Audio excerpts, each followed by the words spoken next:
All right, welcome everyone. Thank you for joining us today for our webinar on From Uncertain to Sustainable, How to Build an NGO Financial Strategy. We are very excited to have you here with us today, and we have a wonderful panel of speakers with us who will dig into this topic and hopefully have a great discussion. I am going to go over a few housekeeping items before we get started with the content, and then we won't wait too much longer and we'll get right into what you're here for. So first, I would like to say thank you to Humentum's industry partners. It is their work and support that helps us do our work, and we're always excited to work with them and share their expertise back with our larger community. Additionally, we have some upcoming webinars that we'd love to share with you, and I will drop a link to all of our free events into the chat in a moment. But these are two of our upcoming ones that you can see here: Mastering Change, Transform Your Organization, and Maximum Fundraising Efficiency. Some of those are for our members only, but you'll be able to see that on the page for registration. Additionally, I would like to share our housekeeping notes. So questions, we love questions. Please put those into the chat and we will take from that chat for the discussion while we are ongoing with the webinar. You can also message me privately if you'd like to ask your question anonymously, or if you are having a technical issue, you can also send me a message and I'll help as much as I can. We do have subtitles turned on, so you can activate those by going to the Zoom toolbar, and you should see a button that says captions or live transcription, and you can turn those on or off based on your preference. The webinar is being recorded, so we will have a follow-up email with the recording and other materials available to you in the next 48 hours. So early next week, you can expect to see that in your inbox. And the webinar recording will also have captions, so you can use those to check anything that you've missed in the recording as well. Everyone is muted, so we do ask that you try to keep your questions in the chat rather than unmuting yourself while we are in the panel. And then if something comes up, again, you can message me privately through the chat and we can get you taken care of. So one last thing. We are excited to have you here. So thank you for joining, and thank you for being here and coming to learn. I am going to hand it over to Humentum's CEO, Dr. Christine So, and we're going to get started.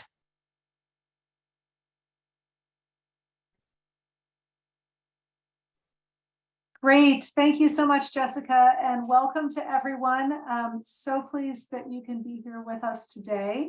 And we have a great panel. I'm really looking forward to this. Financial sustainability, I think, as we all know, is front and center of our concerns about our own organizations, about the organizations that we work with, and possibly the organizations that we fund. So it is a very key topic and something that I think we will all have something to contribute to the discussion. First and foremost, I want to start off by saying Ramadan Kareem to all of our friends and colleagues and family who may be celebrating this month of Ramadan, which started last night. And so it's a month of reflection and family, and really one I think of as appreciation. And so I'd like to frame my own work and the work that we're doing and what we'll be talking about today in that sense of appreciation for what we all do, and really reflection about how we can work better together to actually accomplish our missions and deliver a better quality of life and improved social good through our work. So with that, I want to welcome our panelists and thank them for being here with us today. We have Mulay Kamara from Humentum. He is our Technical Director of Funding and Financial Systems. Hannah El Safuri, who is the Programs and Community Building Officer at the EDGE Funders Alliance. Katie Skartvet, who is the Program Director at Wellspring Philanthropic Fund. and Taryn Ray, who's the CEO at the Tomorrow Trust in South Africa. I also want to note that Shadrach Musioka with the IFRC Southern Africa cluster delegation will hopefully be joining us. I don't think he's here yet. Oh, yes, he is. I can see him. Wonderful. I know that he had a last minute contretemps, and I wasn't sure if he would make it. So we're happy to have you with us, Shadrach. Good to see you here. So with that, you can see that we've got a great panel. I have encouraged the panelists to make this as conversational a discussion as possible. We don't need to stand on formality. Any of you who are participating in the webinar or watching the webinar know that we like to make these as interactive as possible. And so I'm going to ask you all to remember that you have the chat as your tool to get comments and questions to us directly. We have the chat open and we are monitoring it during the course of the webinar. And I will be actively bringing in comments and questions that I see in the chat into the discussion. Last thing, I'm just going to note that unfortunately today we only have an hour. We usually have 90 minutes. And that means that we will maybe not have as much time in this particular setting to discuss financial sustainability, but Humentum is really committed to hosting these kinds of discussions. And we have all sorts of webinars and other events coming up during the year. And so I invite you to please stay tuned and participate in those. And so there will be plenty of opportunities for everyone to continue to be involved around the topic of financial sustainability, as well as other topics. So please join us for that. So with that, I am going to start out by asking Mulai to talk a little bit about why financial sustainability is so important in the shift to locally led equitable development. And Mulai, also maybe you can say a few words about how do we define financial sustainability? I think if we have 5 people in a room and we ask them to define sustainability, we'll probably get 10 answers. So in this case, how are we thinking about financial sustainability and why is it important?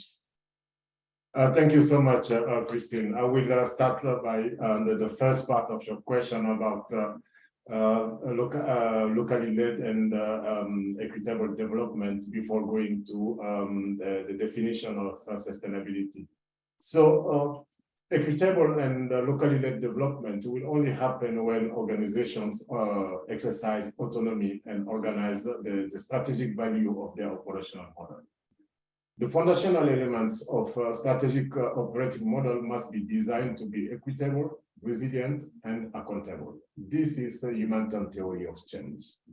So based on that, financial sustainability is important for, first, creating a viable and sustainable organizations. Second, reducing dependency. Third, allowing expansion and development. And the fourth one, building of support in the local community. Now, based on that, we can say that sustainability is an organization's ability to ensure the financial continuity required to develop, deliver, expand on its mission. This usually includes establishing a diversified funding to minimize financial risk and strengthen autonomy. Thank you. Okay, thank you, Mulai. That's a really nice framing and that gets us going. I'd like to look to our panelists. And first, I'm going to say, is there anything you'd like to add? Why is financial sustainability important to you in your work and your organization's work? And why is it so hard to achieve? If we are all agreed that financial sustainability is important, why is it something that we all struggle to be able to make a reality? So I'm going to start with Taryn. I saw you go off mute for a minute, and I don't know if you meant to, but that got me looking at you. So why don't you start us off? I did. Thank you, Christine. Thank you so much. Yeah, the question on how do you define financial sustainability for us at Tomorrow Trust? I mean, We're a medium-sized organization, 18 years old. Just over the last 2 years, we have actually grown by 23%. So looking at that and looking at and understanding how do we actually sustain that, and what do we do and what best practices do we bring into play to make sure that we are financially stable, has got that question has been going through my mind quite a lot lately. But how we define financial sustainability at our organization is very much what Malay had touched on, is that there's these three key components that work interchangeable all the time to ensure that we actually can be financially stable. And that is your fundraising efforts, how best you nurture your relationships with your donors and your partners, the financial management, having the expertise to make sure that you're looking at how you're getting your fundraising, your money in, what sort of funding and the size of the grants, what they look like, and then also your program outcomes. So if you can produce the outcomes that are required, then you'd get more money, more financial security around that. And all of those three are interchangeable amongst each other. And that's how we at Tomorrow Trust define and look at our financial sustainability. And obviously it is crucial and it's continuously important, and looking at the times and going through COVID and different elements in society and the economy, especially the global crisis that we're entering. And it becomes more important now to make sure that you can deliver on your outcomes, your program outcomes, making sure that you're keeping your financial resources as tight as possible, and then your fundraising efforts as high and engaged as possible. Thank you, Taryn. Let me go to Hannah from Edge Funders. How are you all looking at financial sustainability? I don't actually have anything to add. The one thing that I would say is that within funders, because of COVID was a good kind of reckoning of the importance of having reserves, and for us to look at partnerships with with our grantee partners that are long term, and to account for all of these extra, variables that is in no one's control, and to look at that as a commitment to your partnership. So yes, obviously to doing your due diligence as an NGO or a CSO, but also funders looking at that partnership with the grantees to be through thick and thin, and how can you invest in folks' reserves to be able to allow for financial sustainability. Yeah, but in terms of definition, I don't have anything to add. And are there any particular things about why it's so hard to achieve that really stick out to you? So hard to achieve financial sustainability? Yeah. Well, it's project restricted grants. It's funders giving money to specific activities that are all meant to be spent, right? And then indirect cost coverage being very low, for instance. And indirect cost coverage is that percentage in grants that allow for overhead costs, for rent, for things that aren't meant to be spent, they could be saved. So this is a big obstacle in the funding, the way that we give out money, which is that if we're giving project restricted grants and they don't have indirect cost coverage that are sufficient for nonprofits to be able to build their financial sustainability. And I would add actually a third limitation in the way that money moves in our world and funder grantee relationships, which is focusing only on financial support. Because to be able to build up your financial abilities as an organization, especially if you're an organization that's transitioning, for instance, from being a frontline grassroots collective to an institution, there's an effort there that requires capacity. And that's something that maybe not a lot of funders give. So aside from money, what other kinds of support can you give to allow for a future of sustainability for institutions? Thanks. Yeah, I think that you've really hit the nail on the head on a lot of the reasons for why financial sustainability is so hard to achieve. The things that you've just cited are things that Humantum really found in our ACR and starvation cycle report that came out earlier last year. And I think, yeah, this idea about helping organizations actually be able to build those skills that they need for solid financial health is so important. Katie, let me go to you. I saw you nodding vigorously while Hannah was talking. Absolutely. I couldn't agree more. And as a funder and recognizing the diversity of funders out there, I think overall across the sector, what we see is a very limited and narrow view of financial health, and therefore a very limited and narrow approach to financial sustainability.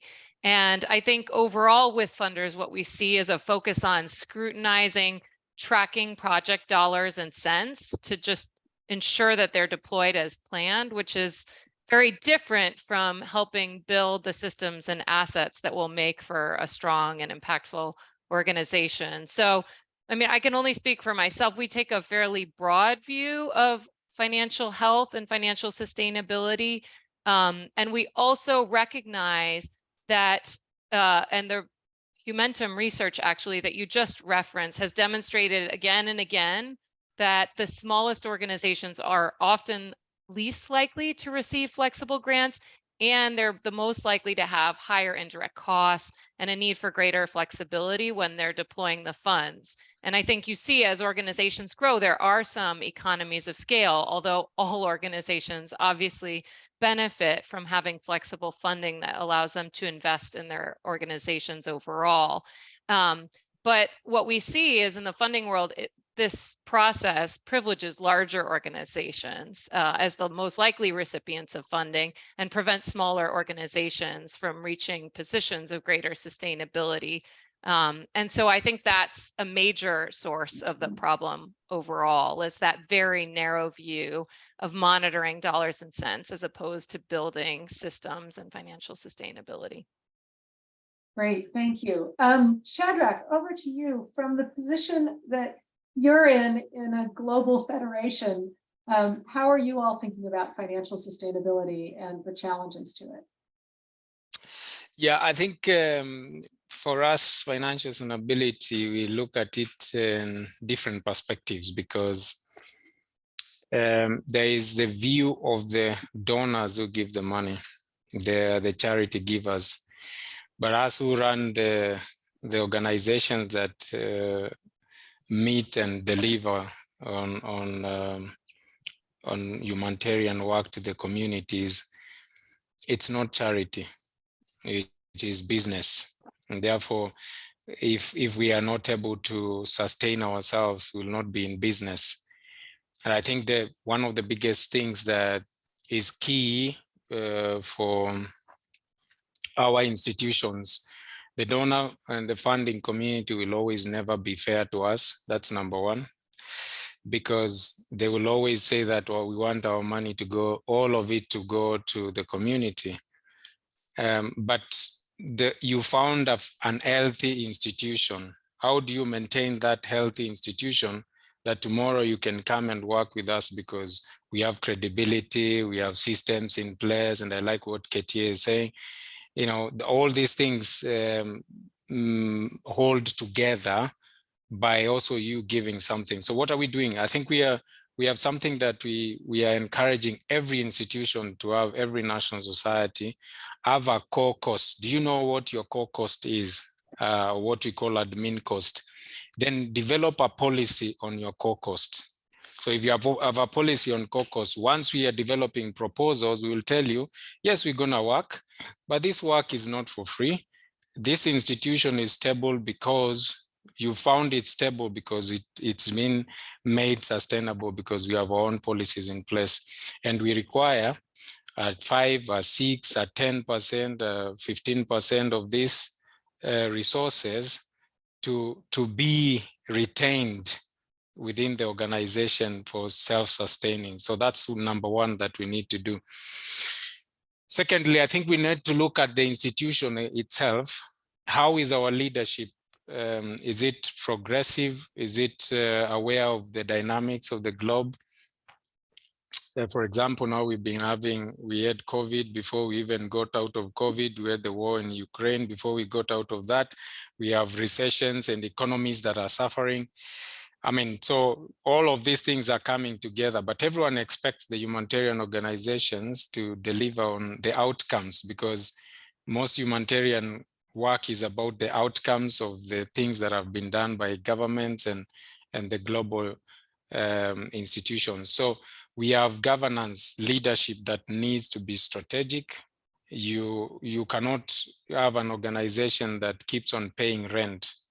Those are recurring costs that you can probably buy with the investment you get from admin cost or core cost. You can easily save and invest in something else so that you can plow that money back, buy a piece of land, have an office where you only pay utilities. You reduce your cost as much as possible.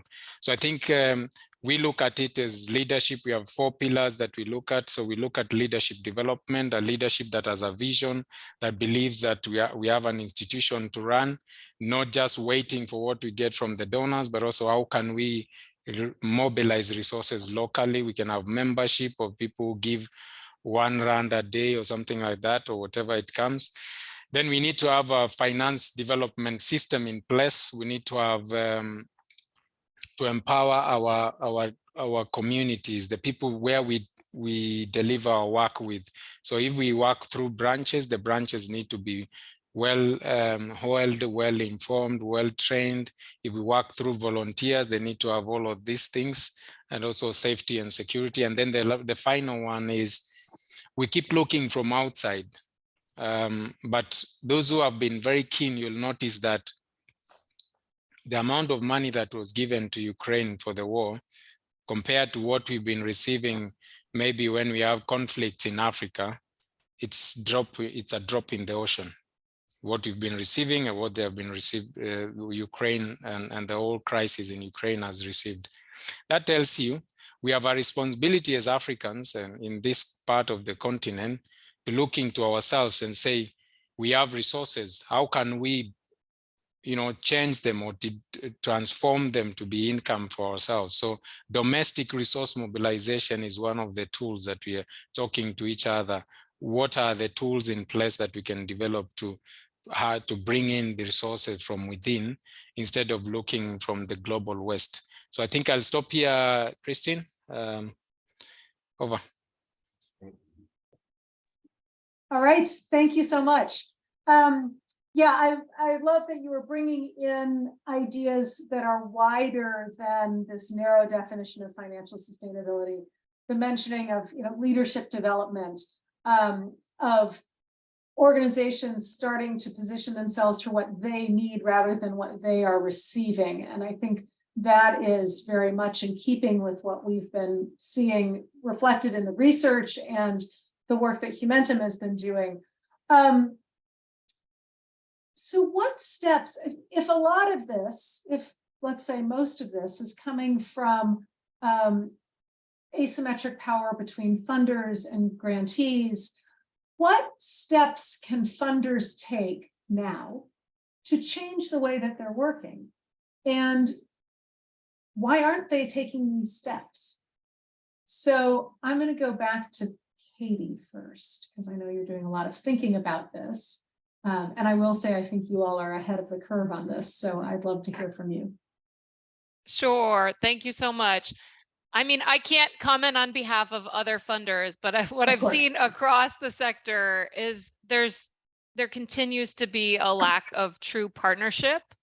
And that I think hinders the quality of ultimately the funding that's received and the work that's able to be done as a result of that. And there is a huge power dynamic, there's a huge trust deficit, and that really prevents engaging in a true partnership that allows for financial sustainability. And I think often that starts with a due diligence process that feels punitive. It feels like it starts from a place of suspicion often. If you don't have certain systems in place, if you don't have income diversity, these are seen as hindrances as opposed to conversation starters. And how can we get organizations to a place where they have income quality, where they have unrestricted net assets and can build reserves? And so what I see often time and time again amongst funders is that kind of stops the conversation, as opposed to taking an approach where the due diligence leads you to a place where you're saying, how can I help you invest in your finance and administrative staff? How can we help you to secure other high quality funding? How can we support you to conduct regular organizational audits or strengthen other types of systems?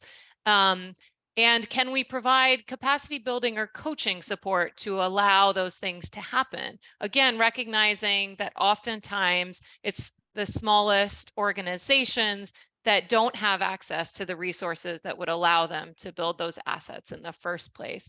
So I think, you know, the key impediment is our inability, it seems, as a sector overall to start from that place of partnership. And how can we build those systems or strengthen them to the extent that they're already there, and acknowledge and reward those systems by saying, yes, we understand that quality income funds that allow you both to build your systems, but also to respond to a rapidly changing context is what will make for the most impactful organization in the long run. Thanks, Katie. And yeah, I think that's so important about partnership. We did a webinar yesterday all about building significant partnerships and the importance of partnership and trust. And I think, you know, it's this idea of equaling the power dynamic, looking at each other as peers rather than in a servant modality, and really trying to build this from, as you said, not looking at due diligence as punitive, but looking at due diligence as identifying the starting blocks, the foundational blocks that are going to be built on in the relationship. Taryn, let me go to you and ask you just to keep the conversation going. What are you hearing that interests you, and in terms of your own experience in your organization? Sure, my head is racing. It's very interesting that you say that, Katie, and I can resonate a lot from seeing from our perspective how funders do help, and you do have different funders that come to the party, and the due diligence does start with that, and it becomes this partnership in the conversation on how to build. But on the other hand, you do have funders that are not trusting, and I could understand where it comes from, because if you look at the amounts of nonprofits within society, in South African society, majority of them are not run well, and they're not producing the outcomes that they need, and a lot of people tend to come and say, okay, well, I want to see where my money's going, and often when funders do come to us and they say, well, we don't want to fund your reserves because we want to see where the money goes. And it goes back to Cedric's point, is that you need a team to actually go out and get those outcomes. And, you know, it's all of the resources that we need to come together to actually do it. And where the money goes is to equip us to able to provide those outcomes that are needed within the programs. So there's a lot of thoughts there. There's a lot of experience from my side, and looking at it from both aspects of having nonprofits that are not fully established as yet, and the leadership is not there, and they do not know how to manage funding. And then I think that again talks to not building that trust with a funder. And then when a funder does go to another organization that is reputable and that they are a little bit more doubtful in terms of providing that money. So I think, Christine, I mean, there is a lot of provocative thoughts within this panel, and I think you can go around on different topics in terms of what we've all said. Thank you, Taryn. I want to go to Hannah, and feel free to continue with whatever thoughts you have, but also, I mean, I think that one thing that's coming up is, again, this idea of so much of the way that funding operates right now is based on bad experiences in the past. And the idea that there are conceptions and misconceptions about organizations and how well they're run, and can they be good stewards of the money that they are receiving. And we, in our series last year, did a whole webinar on myths and misconceptions around locally led development and local actors funding. But, you know, from your perspective, how do you reset the conversation? How can we move from those real experiences and blown out experiences to starting from a position of trust and positivity? So I'm speaking here on behalf of like the way that Edge, so Edge is a funders network, and I will be the first to say that we're a progressive funders network. So most of the folks that are part of our discussions are folks that already understand something needs to shift. And the entry point to that conversation is usually a reckoning with where did the money from philanthropy come from? And looking at colonialism, looking at white supremacy, and those concepts, then when you look at them, you understand that this hyper focus on order, on a specific kind of structure, on this assessment of, you know, credibility, a lot of these ideas are racist. A lot of these ideas are centered around assumptions of what productivity and what success looks like, that doesn't allow for a multitude and contextualized definitions that come from folks working from around the world. So when we are working with funders, actually it's a slippery slope to think about what we're trying to do is we're trying to build NGOs and CSOs and collectives to look like businesses. It's actually, that's a very slippery slope because it's intertwined with like toxicity of the sector, right? Businesses are the reason why we're in this position. So it's actually allowing for a wider conversation of how do you as a group of people trying to make a change in the world that aligns with my value as a funder want to organize amongst yourselves and to be there as a partner and to kind of let go of this mentorship role of I am a gatekeeper to resources and I'm assessing your validity, and once you fit into the expectations that I have of what productivity is, then I'm going to loosen some of the money towards you. That's the system we're trying to dismantle. That's a system we're trying to let go of.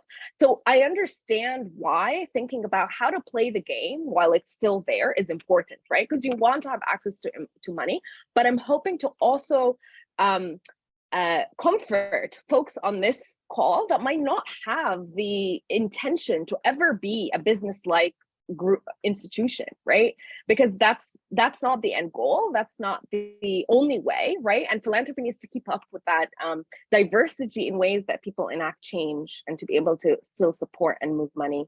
I don't know if that's like specifically touches on your point of like you know, the obstacles, but I do think to your question that was earlier to Katie of like what are the why aren't funders doing that? I think, as I said, it's a values thing, it's a culture thing, it's leaders of foundations, and family foundations have more stress on them to do that because they have more ability to make decisions faster. They have to reckon with that history that's very harmful and make a choice to commit to their partners, and then things become easier.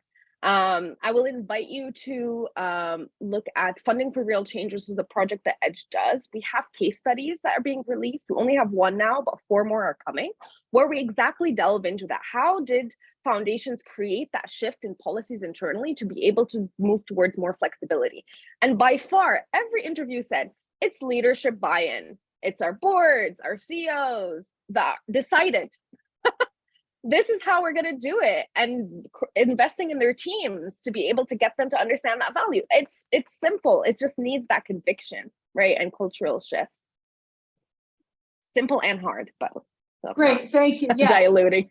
One person can make a difference. Okay, Mulai, over to you. How is this conversation sparking thoughts in you? What are you thinking?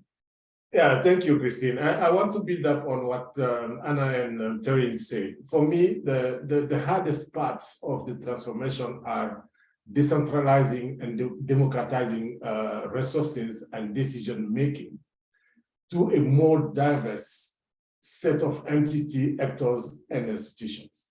Because currently, global development largely operates in an environment of power imbalance and asymmetric relationship.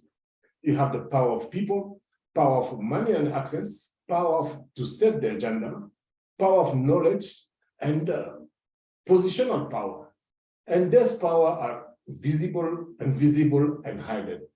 So for me, it's there. If we manage to come out of that, yes, we'll be able to go to a very sustainable organization worldwide. Thank you. Thank you, Malai.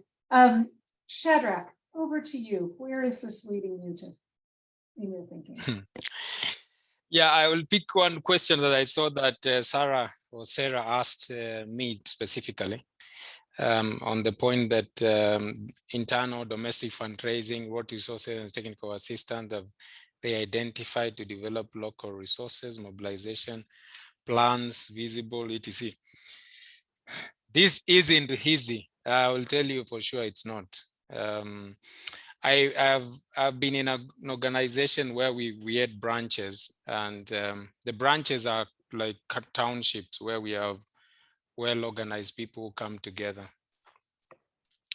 And what we do is is to have what we call the income generating activities. The mentality of most of us in the humanitarian organizations, we don't think that we should make profits. I think that's the wrong perspective of it. We need to make money for us to be in business. So when you have income generating, and one of the simple ones is you can have a membership system. I was in Ethiopia the other day, and one of the things I saw they have is they have about 4 million members, and most of the members, what they do, they have a system, an online system actually, where each member gives one beer. One beer is like what? Is it like 2 rands or something like that? Less than a rand or something like that. So imagine every day those guys, they have about 76,000 beer, and I was seated there watching it coming, like it's counting, it keeps going. This is locally developed.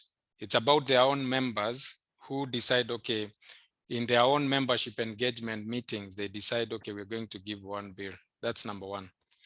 On disaster management, it's about the image and your name, the relationship.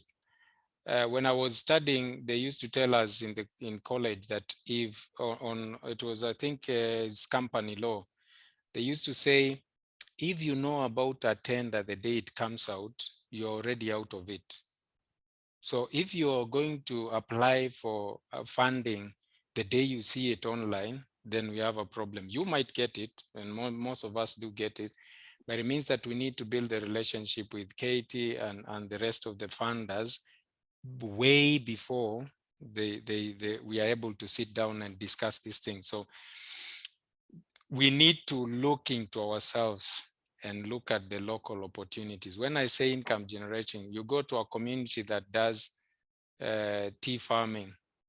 I'll give this example as one of my final one. We had a community that used to keep, it's a dry area in northern Kenya, and they used to keep camels. And one calf, I don't know whether that's the right name to give, I've forgotten my English. But the young one of a camel, the young one of a camel costs about 30,000 Kenyan shillings. One mature one is 100,000 Kenyan shillings. So what one of the members was asked, how can you help us? You have so many camels. And then he said, I'm going to give you 5. And I will not, because he had a huge herd, I will not ask you to keep it. I'll keep it for you. I'm a strong Muslim. I will bring it to you once it's matured. A few months later, the guy brought 500,000 to the branch. His commitment was, I'll feed it, I'll take care of it until it takes water. So it's an engagement with the community that we are serving. And we can also, every community has a rich guy, has a rich community, and there is always those that are struggling.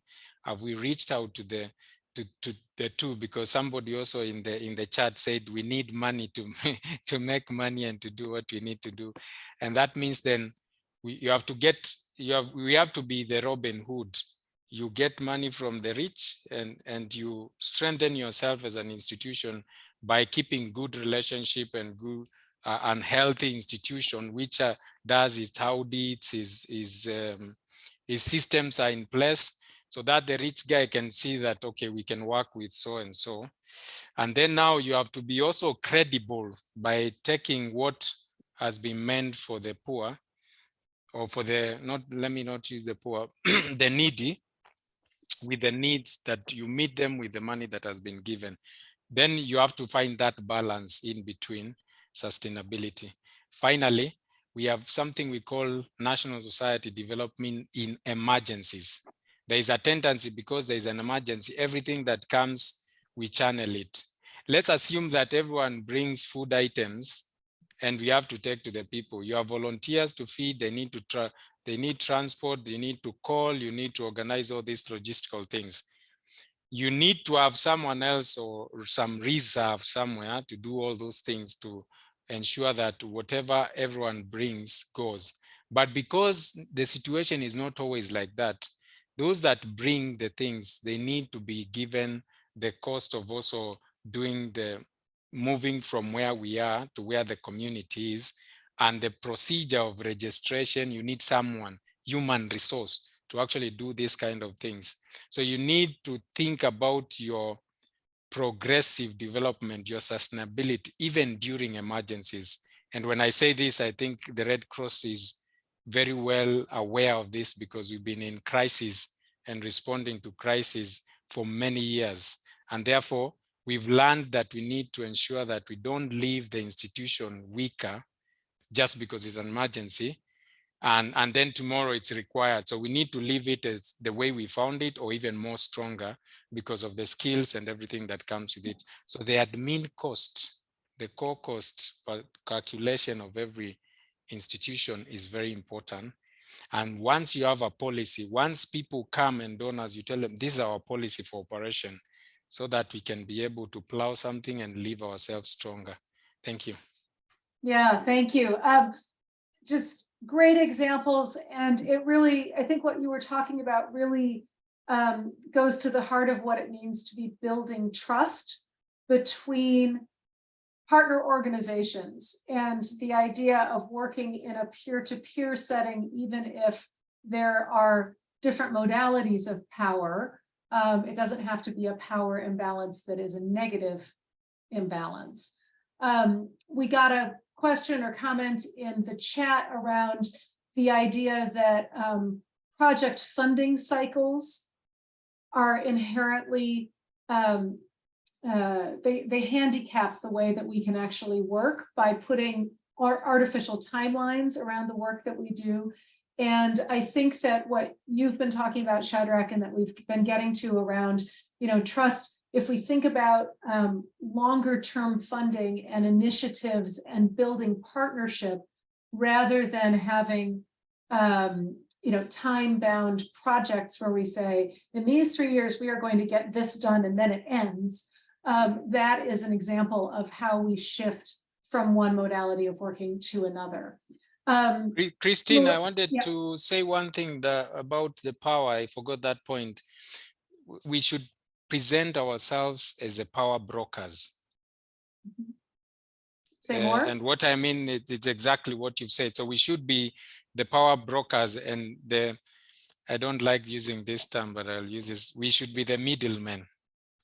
So we get from here, we balance that they see us to be very effective, and these guys see us to be very effective. So we should be in between, be the power brokers, but also like the middlemen, but also maintaining our own ability to continue playing that power. So maybe we can think of it in terms of facilitation rather than brokering. Yeah, okay. Mulai, let me go to you, and then I hate to say it, but we're already to the last 15 minutes of the webinar. So Mulai, I'd like to get your comment, and then I'm going to go to all of you and ask you just to speak, kind of what is your takeaway that you would like people to be thinking about as we go back to our work today and back to the things that we're tackling. Is there something that, do you have a call to action for us? Do you have a call to action for funders? Is there something that you would like to see happen tomorrow that you think would be a real game changer? Think about those questions, and I'll be coming to you and asking you to share that with us. Mulai, let's go to you first.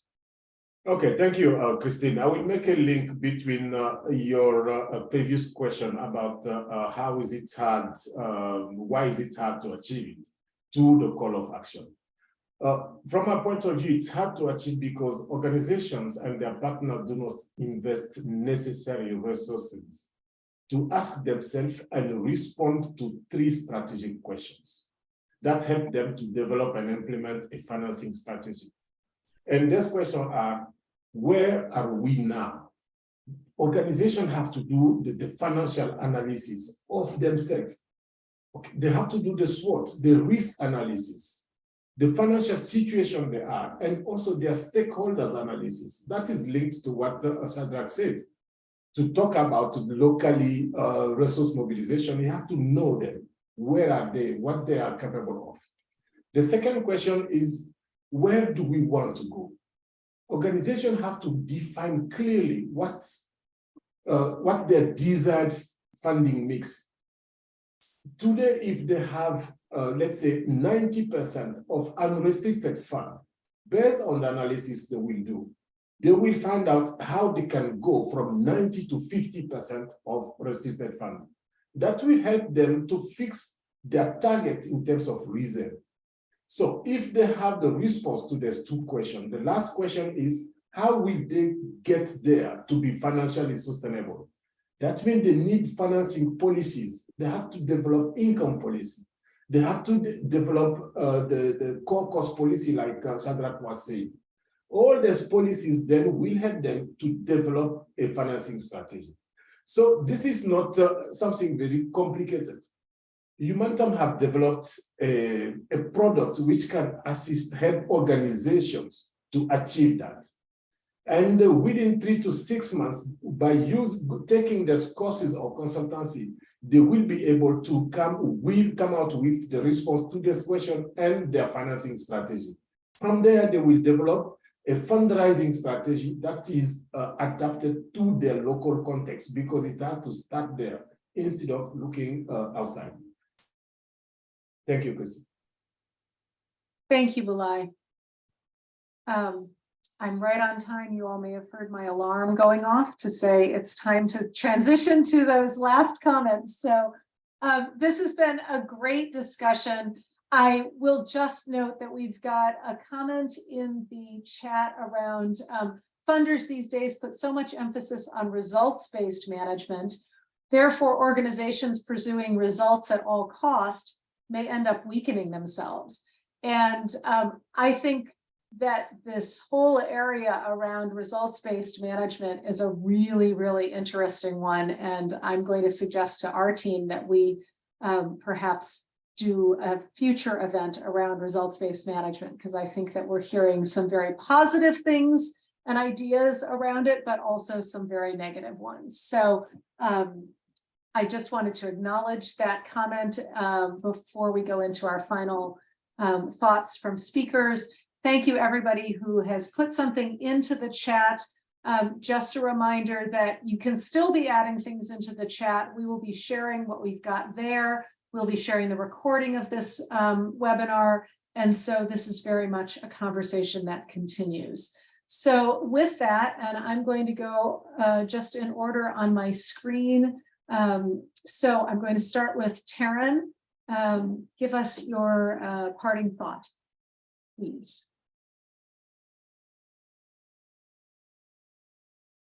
Thank you, Christine.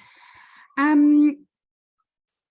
want to close with just, just reflecting on our organization, and all organizations are very different in terms of the success that we found, and sharing just some of the tips that we've used within our own space around financial sustainability.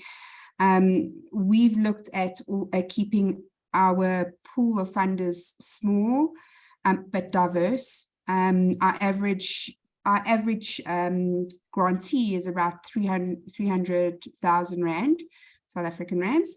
And that helps us to interchange. So should something happen, we are able to actually transition from one to the next.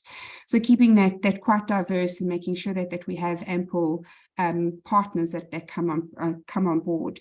We also look at like monthly management meetings. Budget we keep tight. Like our spend is kept very, very tight. Like we count every little penny that we get.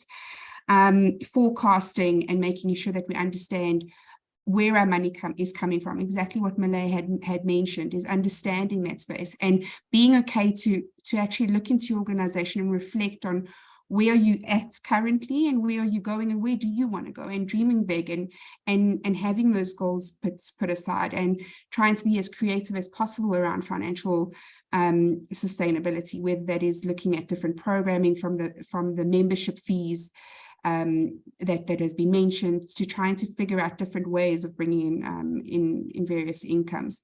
I also do believe that it is shifting a lot of perspective from a funder's perspective.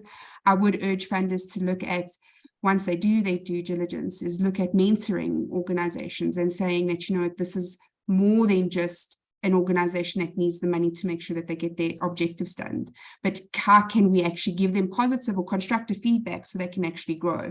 How do we look at giving them the capacity that they need, and not only just the capacity, but the skills to run an organization that they can then develop and become bigger. So those are some of the thoughts that are going through my mind. And obviously for me, transparency is very key. Making sure that we are transparent and having that conversation both ways, and building that relationship with your funders. Great, thank you, Tara. And I think you've just touched on so many important points. Shadrach, on to you. Thank you very much. I think my parting shot is that it's about partnerships. I think, does every embassy know about you? So you need a resource development or resource mobilization and partnership person who can approach all the embassies, book an appointment, go explain to them what you do, go to organizations. Old Mutual always gives money, J&J, all these companies, they have a CSR. Have you ever gone to ensure that you have connection with them? Even banks as well. And you can encourage them to ensure that when they're doing their CSR, they can always call upon you to work with them. So it's about partnership, it's about relationships. Is the next currency is about who do you know where? Do they know what you do in your organization? Once you present yourself that way, then you have a good place in terms of once they want to do something, they might remember there's those guys who came here, they were talking about this, can you reach out to them? They left their contacts here, and keep the communication between yourself and them. Secondly, it's about mindset change. We always look at the global West. To be honest, I don't want to go to what Anna was saying, but she talked about something that is so pertinent to me. It's just that in Red Cross, I don't like talking about this thing. But when I wear my own personal cape as me, I always say that the West is existing because you're here, because of our own resources. They have taken all our gold, our diamonds, and they are come with multinationals that stop you from taking your diamond from the back end of your yard and selling it. You can't do that. But then what they need is to invest in Africa. That's what we want to speak to them openly, that we want you to invest in Africa. We have good brains of people who know what they want to do. They understand the context. They know when to do this and not to do this. So respect them in that sense. But also, those resources that they have not taken, we still have them. How can we develop them? Our mind should be, how can we develop and make business in this hand, and this other right hand now we give to the poor or to those who are needy. So I think that those are my two parting shots. Thank you very much. Great, thank you so much. Mulai, parting thought. Okay, thank you, Christine. This is a really good discussion. If we had more time, we'll go over and over. My takeaway here is for all organizations to understand that to be financially sustainable, it starts from your governance, the leadership. Your leadership have to be committed. When they are committed, they have to be involved to support the management in raising resources. So that relationship between the leadership and the management is very important. That's one. Secondly, you need to have a robust financial management system in place. If you don't have it, resources are, partnership is there to help you to have that system in place. When you have that system, which is composed of, let's say, the process, procedures, and people, then you can start developing your financing strategy to get to the fundraising. So it's a 3 level. If you really want to be financially sustainable, you need to have that. You have to work on that. And that is related to the 3 strategic questions I was referring to. And we are there to help organizations to have that. Thank you. Great. Thank you, Mulai.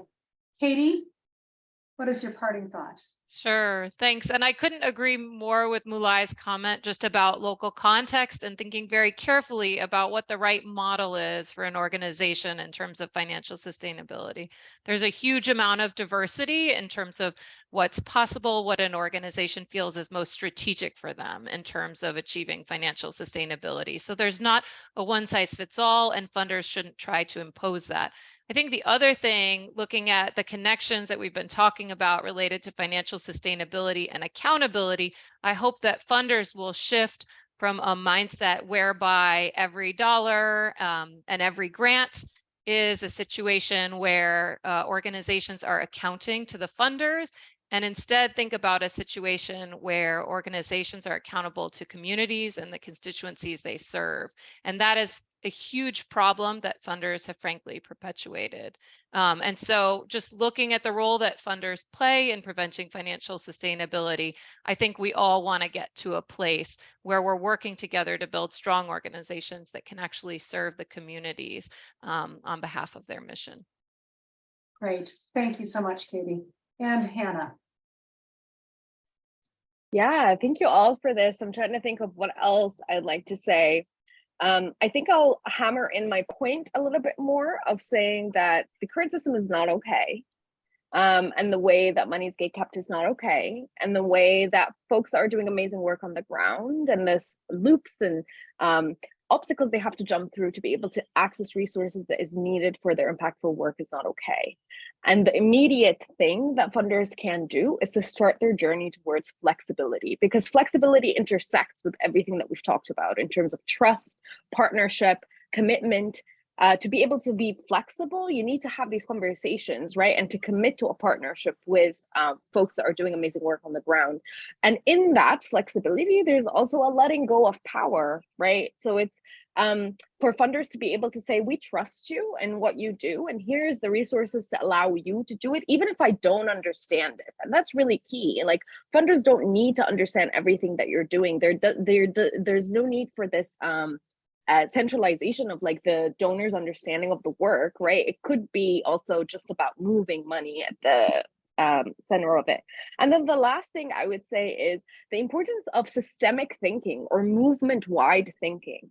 And in that, I mean, on both sides. So if you're someone who is an NGO or a CSO, to understand Mulai's point, you're not alone in what you're doing, right? There are others across the globe that are fighting the same things that you're fighting to stop, to end hunger, poverty, lack of access to education, whatever else. And for funders to recognize that when they're investing in a project, in an individual, in a community, that is them building up this bigger movement, right?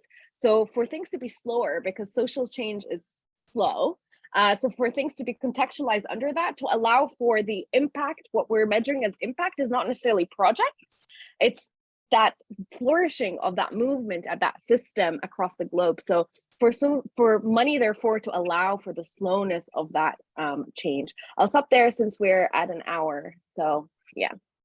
Thank you, Hannah. Yes, I wish we had more time, but as I said at the beginning, this is one conversation of many, and we will look forward to the future discussions. Thank you so much to all of our panelists. This has been a great conversation. I think it's left us with hopefully more questions than we have answers, and it was provocative. And I'm going to just reference, I think, pretty much the last comment that was content-based in the chat, which is, how do we get more funders to be part of these conversations? How do we get them to truly shift? And we've got some ideas already that have surfaced during this discussion, but I'm really looking forward to building this out. I just want to note, Humentum is running a financial sustainability spot poll and assessment, and you can see the link in the chat. It's also been posted by Humentum on LinkedIn. So please, we are looking forward to having your answers recorded there. Your information or what you can contribute to that is going to be really important to us to better understand where organizations are at in terms of financial sustainability. We have upcoming events, and you can register for them on humentum.org, and I think the registration links will be put in here and in the follow-up email. Those are events for our locally led development webinar series, which will be coming up across the coming year. And the recording will be shared. You will receive a follow-up email. Thank you so much, everyone, for being with us today, and looking forward to continuing the conversation. And thanks again to our panelists. Have a good day, everybody. Good luck with Ramadan and the first day, and wishing you all the best. Take care. Bye-bye.